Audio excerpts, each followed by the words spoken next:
அனைவருக்கும் வணக்கம். என் பெயர் நித்யஸ்ரீ. நான் 9ஆம் வகுப்பு படிக்கின்றேன். கிறிஸ்துராஜா பெண்கள் மேல்நிலைப் பள்ளி, தாம்பரம். தமிழ் ஒலிம்பியாட்.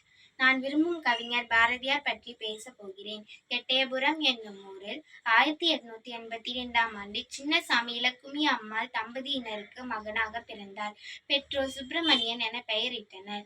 பாரதி இயற்றிய நூல்கள் கண்ணன் பாட்டு, குயில் பாட்டு, பாஞ்சாலி சபதம். பாரதி பெண்கள் உரிமைக்காக போராடியுள்ளார். அச்சமில்லை அச்சமில்லை அச்சம் என்பதில்லையே, உச்சி மீது வானிடிந்து வீழுகின்ற போதிலும் அச்சமில்லை அச்சமில்லை அச்சம் என்பதில்லையே, அச்சம் தவிர ஆண்மை தவறேல், ஏறு போல் நடந்து கொடுமையை எதிர்த்து நில், சாவதற்கு அஞ்சாமல் சீறுவோர்க்கு சீரு, செய்வதை துணிந்து செய், சொல்வதை தெளிந்து சொல், நெற்றி சுருக்கிடாமல் நேர்பட பேசி, நைய புடைத்து புதியன விரும்பி, பெரிதினும் பெரிது கேட்டு, மானம் போற்றி ரௌத்திரம் பழகி, வீரியம் பெருக்கி, தமிழாலும் தமிழுக்காகவும் வாழ்ந்தாரே ஒருவர், அவர்தான் பாரதி.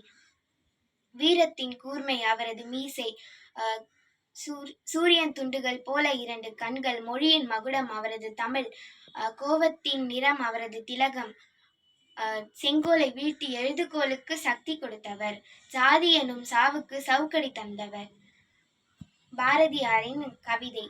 எவனையும் வெற்று காகிதம் என ஒருபோதும் நினைக்காதே, அவன் பட்டமாய் பறப்பான், அதை நீ அண்ணாந்துதான் பார்க்க வேண்டும். தமிழன் என்று சொல்லடா, தலை நிமிர்ந்து நில்லடா. நன்றி.